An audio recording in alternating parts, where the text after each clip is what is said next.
On the morning of November 5th, 1980, Senator Frank Church sat quietly at his kitchen table. He wasn't planning how to pass a bill or how to reach voters. Instead, he sat pondering one question: what went wrong? Yesterday was Election Day, and by every rule that had governed American politics for decades, he should have won. But he didn't. It wasn't that he couldn't do the job anymore. He was at his peak, arguably one of the most powerful senators in the country. It wasn't that voters didn't like him. He had been deeply respected at home and popular for decades. It wasn't even that his state had suddenly shifted in ideology. Frank Church didn't fail. Something beneath him did. To understand why politicians like Frank Church didn't just lose, but couldn't win anymore, you need to understand what changed in American elections. And to understand that, look no further than the 1980 election.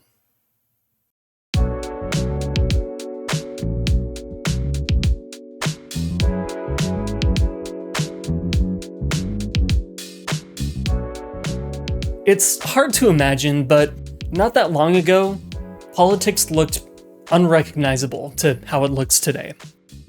Even though we live in a nation, state elections weren't structured to be national, but local. Back in the 1950s, issues such as water rights and agricultural protections held a lot more purchase with the average voter. National issues, of course, were important, but they competed for attention with state issues rather than dominating them. People also cared about how politicians were going to get the job done. Voters didn't want slogans, they wanted dividends. They expected things like the big state infrastructure packages and rewarded politicians who made them happen. Senators like Frank Church didn't thrive in this landscape because they were the best ideological fit for their states. They thrived because they delivered. The parties themselves also weren't anywhere near as ideologically regimented as they are today. That's why you could have John F. Kennedy in the same Democratic Party as politicians who were still openly defending segregation. What bound politicians to the same party wasn't ideology, it was who they knew and how well they represented voters on a local level. And here's the key point. If you took a modern election and dropped it in the 1950s, it wouldn't just be unsuccessful. It would feel totally alien. But politics back then didn't just feel different, it was governed by different rules. Let me say this again. This was a political system built around states, and it rewarded people who understood that. And no one understood that better than Frank Church. He got his political start in 1956 running in the purple state of Idaho. Yes, you heard me right. Idaho was a purple state. Can any of you imagine a Democrat winning in Idaho today, let alone cracking 35% of the vote? Exactly. Frank Church won his first election on the back of an explicitly state-focused campaign. He relentlessly knocked doors, shook hands, and made connections with locals.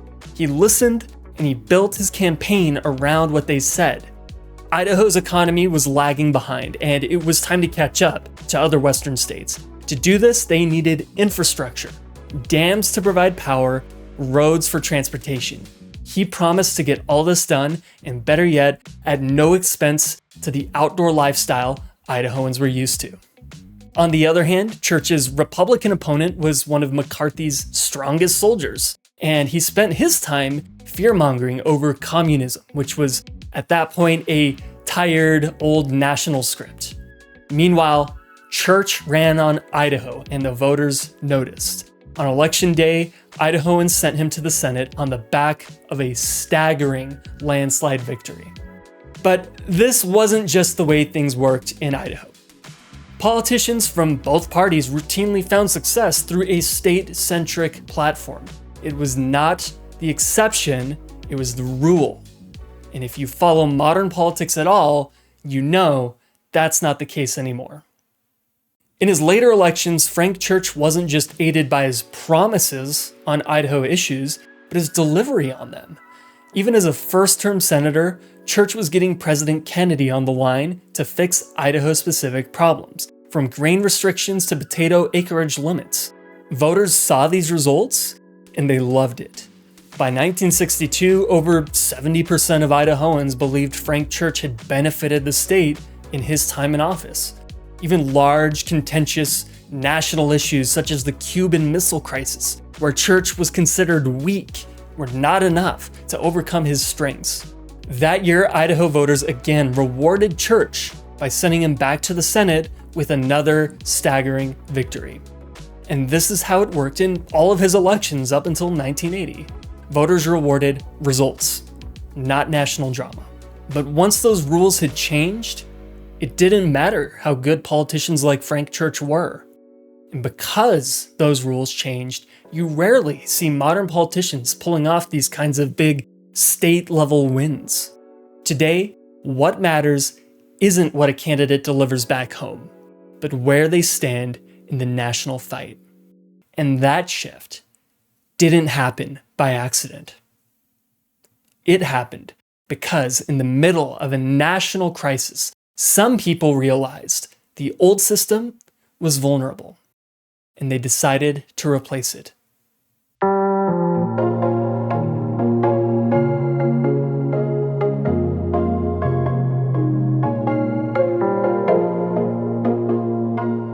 In the 1970s, long-standing assumptions about American politics began to collapse. The decade became an economic crucible for the country, and in a bitter irony, Americans were united not by a shared prosperity, but by shared misery.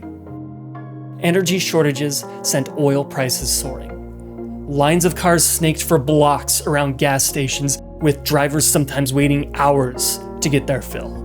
The odd-even system can't do anything about the problem of no gas. Some of the people online here have been in other lines and still don't have a tank of gas. This is the second gas line this morning. What happened at the first one? They ran out.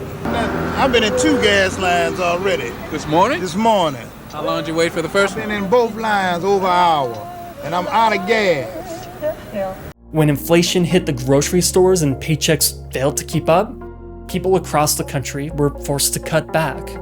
So, they looked to the government for help. But there were no quick fixes.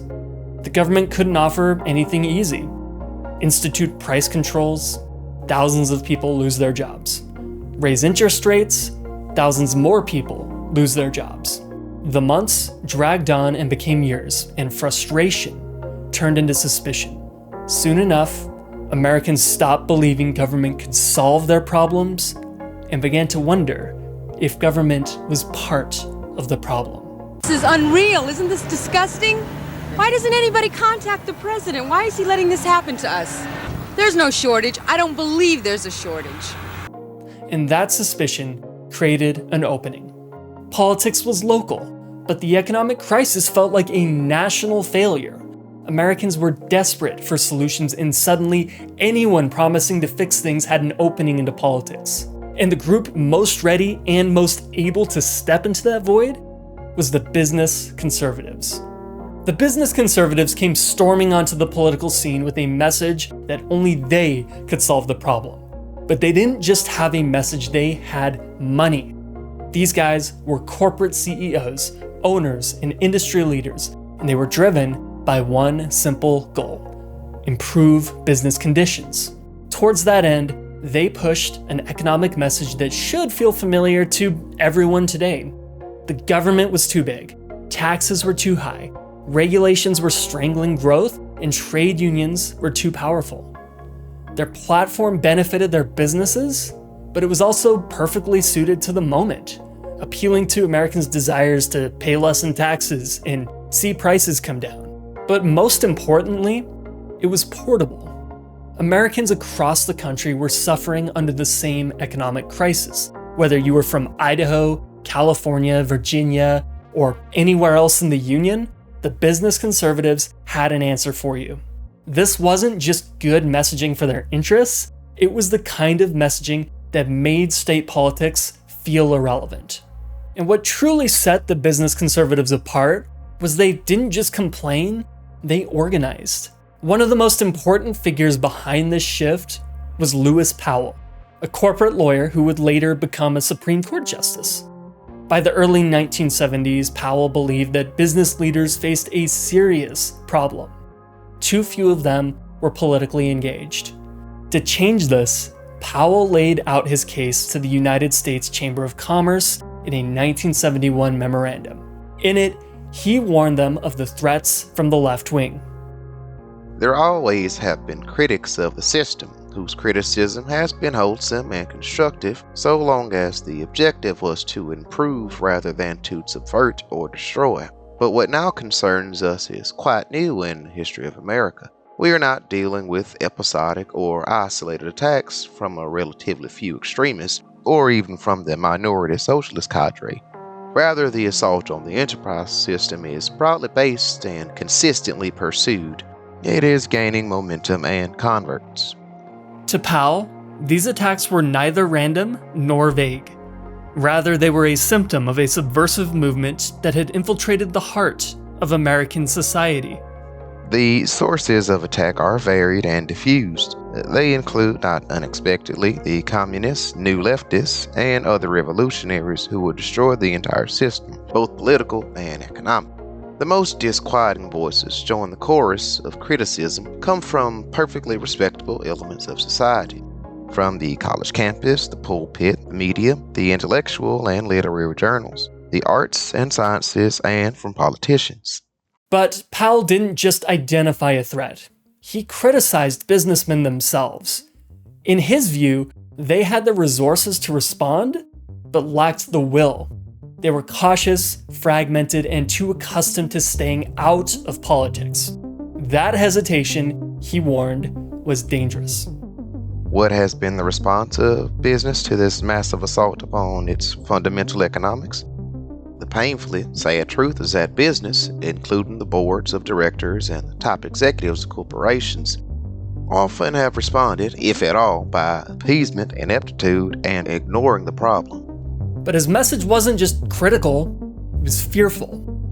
Rather than framing the issue as a narrow economic dispute, Powell cast it as a matter of survival. Not just survival of the free enterprise system, but of the nation itself. What specifically should be done? The first essential is for businessmen to confront this problem as a primary responsibility of corporate management. The overriding first need is for businessmen to recognize that the ultimate issue may be survival. Survival of what we call the free enterprise system, and all that this means for the strength and prosperity of America and the freedom of our people. The day is long past when the chief executive officer of a major corporation discharges his responsibility by maintaining a satisfactory growth of profits. If our system is to survive, top management must be equally concerned with protecting and preserving the system itself. Business leaders, he insisted, didn't have to accept criticism passively. They had the money, the influence, and the ability to shape public debate, and they needed to start using it. The memorandum struck a nerve. Though controversial once it became public, it resonated deeply within corporate circles. Many businessmen shared similar sentiments in the early 1970s, but Powell's memorandum crystallized those feelings and made them seem actionable. What emerged from all this was a clear shift. The traditionally cautious, bipartisan posture of American business was fading. In its place was a new willingness to engage directly in politics, to fund ideas, support organizations, and influence public opinion. So, at this point, state politics wasn't just starting to feel irrelevant, but a powerful national interest group was eager to make them irrelevant. One business conservative who launched into action was Joseph Coors. And yes, you are right, that Coors. This wasn't fringe activism. It was corporate America entering politics. Coors had been circling these ideas for years, and Powell's memo, in his words, stirred him. So he set out to build a new kind of conservative think tank, one that wouldn't be constrained by the cautious norms of earlier organizations, the Heritage Foundation. Instead of being just another conservative think tank, Heritage was formed to energize and unite different factions of the right into a single movement. Its messaging largely echoed the pro-business, anti-communist fear-mongering of the Powell Memo, but what set it apart was its aggressive advocacy over culture war issues. This helped it bring the energetic, but extreme, Christian conservative faction under the same tent as the business conservatives. The more important thing that I did was to try to bring together what is now known as the religious right. Those people were not active in politics, and I served as sort of a coach to get them active in the political process. And while men like Paul Weyrich were leading figures at the time, business executives like Coors were instrumental as Heritage's chief financiers. And Heritage still exists today, running a largely similar playbook. If you were paying attention during the 2024 election cycle, you probably heard the term Project 2025 being thrown around. The Heritage Foundation is where that came from. Heritage breathed new life into the conservative movement. It built on the warnings of men like Powell, but took a far more aggressive and proactive approach to politics. That made Heritage effective, but also controversial. Leaders at other business-backed organizations worried that the group was too steeped in divisive culture issues and that it risked alienating moderates who might otherwise support the cause. Still, Heritage had done something important. It energized the movement. And while Heritage grabbed attention, more moderate institutions like the American Enterprise Institute would help turn that energy into a truly national force. Powell's message caught on so well in corporate America because it wasn't just that business interests were on the line. Like Powell, the business conservatives were also deeply anxious about the direction the country was heading. They saw the economic crisis not as a failure of markets, but as the result of radical leftists leading an assault on their way of life. To Powell and many others like him, this fight was about more than just political opportunism. It was about securing their nation and their power in society. Thanks to the efforts of the Heritage Foundation, entities like the AEI were experiencing major surges in donations. Over the course of the 1970s, AEI's annual funding ballooned from roughly $1 million to over $10 million, a 10 times increase. Why can't my budget do that? AEI used their wealth to influence public opinion. In the late 1970s, they established subsidiary groups such as the Center for the Study of Government Regulation. Through these, AEI published magazines that paired research with ridicule, assigning costs to regulations and then mocking the logic behind them.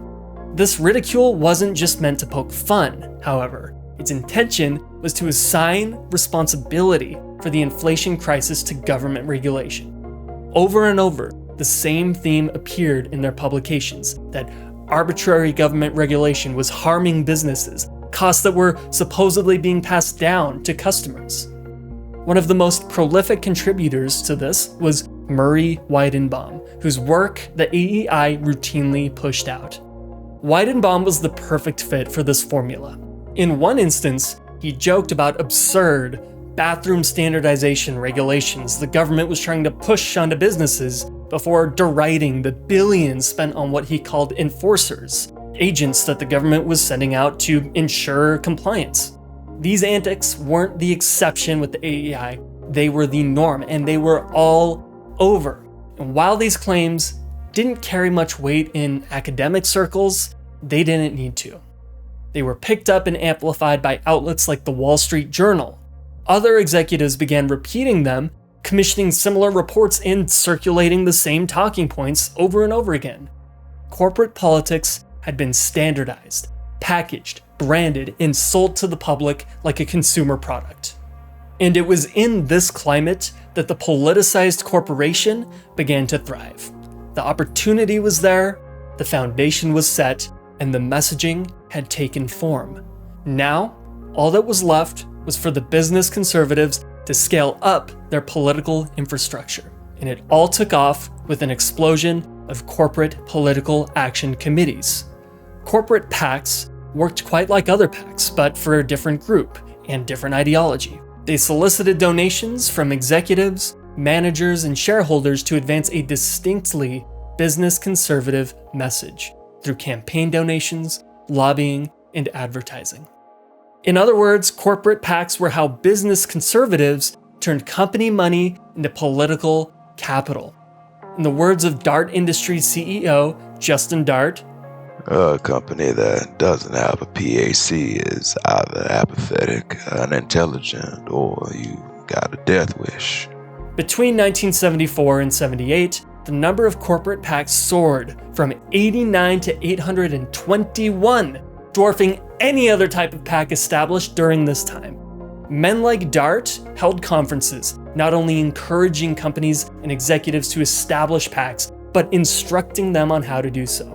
Company money that was once passive began filtering through these PACs to support an activated national political message.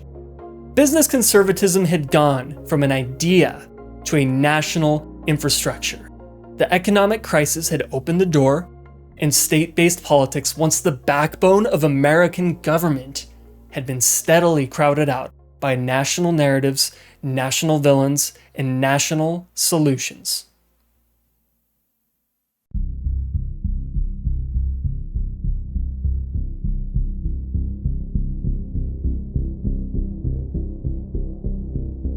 Changing state politics was a slow process, but by 1980, the process was complete. This time, Frank Church was facing down a radically different electorate. Letters poured into Church campaign headquarters from angry voters. They weren't so much disagreeing as they were attacking Church's character. The frustration was palpable, and for the first time in his career, the exhaustion began to set in. Polling from Church's 1980 campaign only deepened the anxiety. Voters now prioritized national issues, especially inflation and big government, and favored business conservative solutions. Cut spending, cut regulations, cut taxes. But for the first time in Church's career, national issues also drowned out everything else. Honesty, effectiveness, and likability all mattered less than national narratives. This left Church stuck between a rock and a hard place. Frank Church was a liberal Democrat, the furthest thing from a business conservative. He was miles away from where his voters were on the issues, and changing positions wasn't an option either. After decades in office, any pivot would read as dishonesty. So he did the only thing he felt was left: double down on his seniority, effectiveness, and state advocacy. Now, some of you might be thinking, well, there it is. This was Church's problem. It was hubris. He was foolishly pursuing an outdated campaign strategy. That conclusion is too hasty. Yes, this strategy was far from ideal. But Church wasn't just clinging to the inertia of his past success. Rather, it was recommended based on a sober reading of how the electorate had changed. Together, Church's pollsters issued a blunt warning. If this election is going to be about national issues, Frank Church will lose. He needed to pull attention away from national issues, and state politics was the only natural option. But while Church was trapped, his opponents were suddenly free. After serving 4 terms in the U.S. House of Representatives, Idaho Congressman Steve Sims entered the Senate race against Church. On paper, Sims was unremarkable. Despite years in Congress, he had few legislative accomplishments, something even Republicans acknowledged. Voters also saw Sims not just as a conservative, but as a hardliner on the party's extreme right edge. Under the old system, that would have been a liability. But by 1980, it wasn't. The political environment had evolved in a way that worked perfectly for someone like Steve Sims.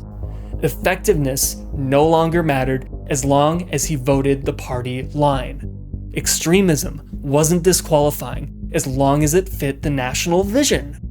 Bringing home a big railroad bill or delivering some water project just didn't carry the weight it used to. But church wasn't just facing Sims. He was also fighting dozens of conservative PACs. Some were corporate, some were ideological, but all of them were aggressive and well-funded. While Sims still had his reputation to consider, the PACs had none. They were faceless, out of state, and unaccountable to Idaho voters. Instead of donating to Sims, the PACs poured money into ads explicitly calling for church's defeat. The largest was the Virginia-based National Conservative Political Action Committee, who set up an Idaho subsidiary group, the Anybody But Church Committee. Yeah, they were quite literal about it. Through the ABC, NC PAC began flooding Idaho with out-of-state money. By August of 1980, they had already spent over $213,000 in negative ads targeting church. By modern standards, that might not sound crazy, but in 1980, it was unprecedented. It was already more than NC PAC had spent in their entire history, and church was just one of about a dozen Democratic senators on their target list. These PACs weren't background noise. They fundamentally changed the shape of the race. The way campaign finance laws were set up, the PACs needed to maintain full independence from any political campaign. Doing so allowed them to engage in what's known as independent expenditures. An independent expenditure happens when someone, say a business, spends money advocating for or against any candidate. However, it's only independent if there was no cooperation beforehand.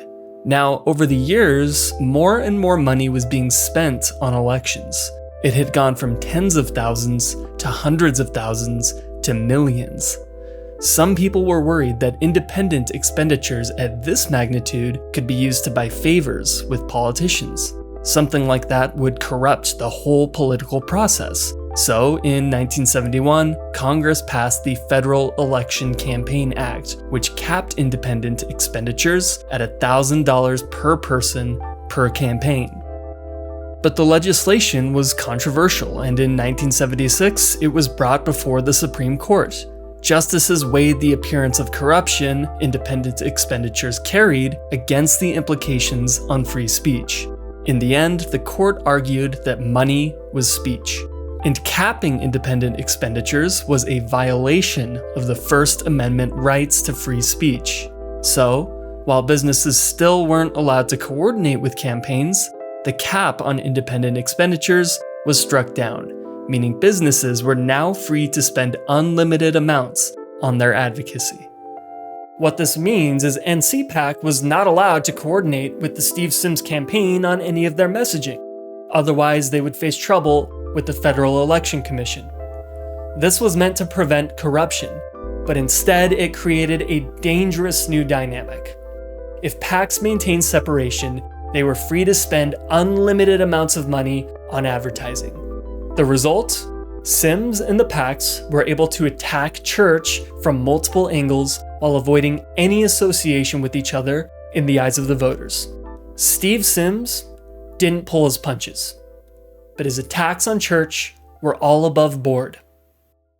On the other hand, the PACs attacked church viciously, personally, and oftentimes with brazen distortions of the truth. Frank Church is a baby killer. Frank Church hates the military. Frank Church is a sellout to the communists. These were the types of slogans that were repeatedly rolled out by NC PAC. The problem wasn't just that the church campaign was thrown off by these attacks. It was that church now had to contend with a loud and brash interest group that was trying to array Idahoans against him, and they weren't even his actual campaign opponent. Thanks to the degree of separation between the Sims campaign and the PACs, the Idaho electorate didn't necessarily link their efforts with one another. While there were plenty of times voters thought NCPAC was going too far, this didn't result in any loss of support for Steve Sims. So, Church was once again stuck between a rock and a hard place. He had to spend precious time and money rebutting the PACs, but that wasn't necessarily helping him to beat Steve Sims. This election was contentious, professionalized, flooded with money, high stakes, and most importantly, nationalized. There was no room for error. Every dollar counted. But Church's biggest problem remained this: his dollars couldn't do what his opponent's dollars could. During their campaign, ABC aired an ad showing an Idaho state legislator standing in front of an empty missile silo. He was there for one reason: to attack Frank Church, and he wasted no time.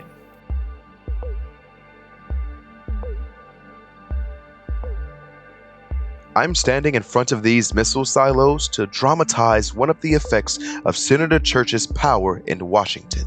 These silos aren't filled with missiles anymore. They are empty. Because of that, they won't be of much help in defense of your family or mine. You see, Senator Church has almost always opposed a strong national defense. He led the fight to give away our Panama Canal. He voted to slash national defense procurement. Senator Church is one of those who wants to push the SALT II treaty through the Senate, which I believe would seriously weaken America. In Idaho, we're going to have to do our part to keep America strong. First, we need to defeat the SALT treaty and then work to replace Church with an advocate of an America second to none in military strength. The implication was clear. Frank Church emptied those silos because he opposed a strong national defense. In reality, Church had nothing to do with those missile silos.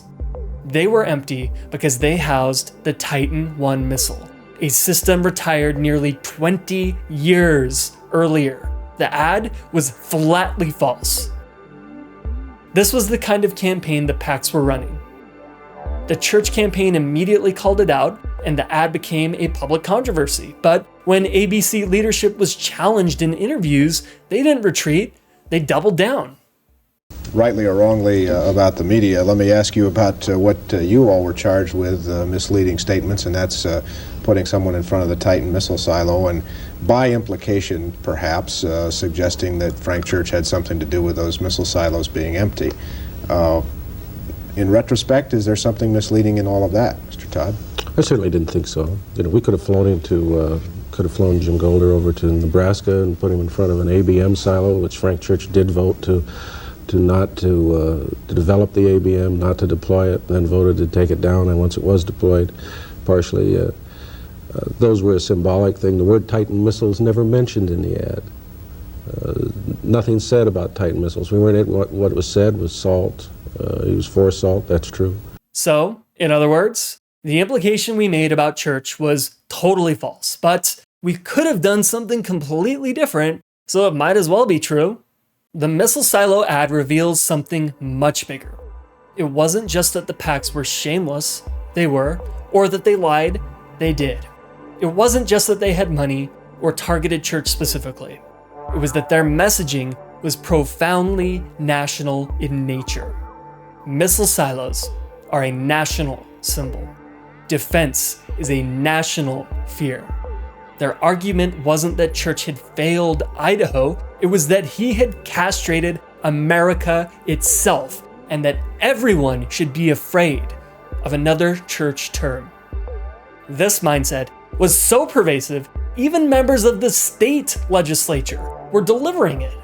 This wasn't the beginning of the end of state politics, it was the final bell. Church put up a tough fight, but the adversaries arrayed against him were too much to overcome. He lost a close election, coming up short by less than 1%. Circumstances pushed him towards a familiar, safe campaign, but that was not what the time demanded. Experience was no longer compelling. State issues were no longer salient. His opponents were too dynamic. The entire system had changed right under Church's feet, and the senator couldn't do a thing about it. But Church wasn't alone in his defeat. Republicans flipped a staggering 12 Senate seats, and many of these elections were far from being close. In almost every case across the nation, even where Democrats won, a substantial rightward shift had occurred. State politics had died in this election. This wasn't by accident, but because it had been made obsolete. But with every death comes an inheritance. Frank Church was a legend, one of the great politicians of the old system. But now, things work differently. It was the Steve Sims of the world who would now be leading. Voters knew he was no Frank Church when it came to state advocacy, but that was fine. They sent him to the Senate anyway.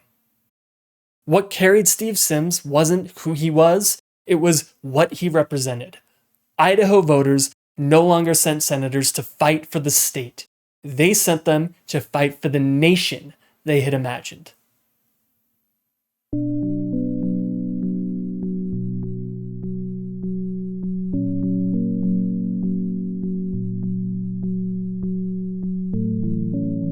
The 1980 election didn't just change who won. It fundamentally challenged the concept of unique state identities. Think about it. Frank Church was one of the most powerful senators in the country, a politician who commanded attention, who could get the most powerful people on the phone and whip votes for Idaho. Yet, in 1980, the people of Idaho chose the candidate who, by their own account, wouldn't be able to do any of that. But that didn't matter anymore. Idahoans had bought into a national vision, and Steve Sims fit the bill. In an environment where elections look the same all over the country, it becomes difficult to see how states fit into the Union as unique and distinct entities. Elections are decided on issues that are far away and abstract. What's pitched as best for Idahoans is framed by an entirely national platform. Across the nation, elections became about the same issues, moved by the same ads that used the same language. Being in Congress wasn't about state advocacy anymore. It was about alignment. And it wasn't just in Idaho. This was happening all over. It was propelled by a national interest group flexing its muscles. Look, I don't want anyone to get the impression that I think this election was sad because the Democrats lost power. But I do think what was lost is worth lamenting. We don't ever hear about our representatives in Congress scoring big for our states. A system that rewarded effectiveness was replaced with one that rewarded adherence to a party line. This isn't good for any of us, regardless of what party you belong to. The saddest part is most of us alive today, we can't even imagine it being any different than it is right now.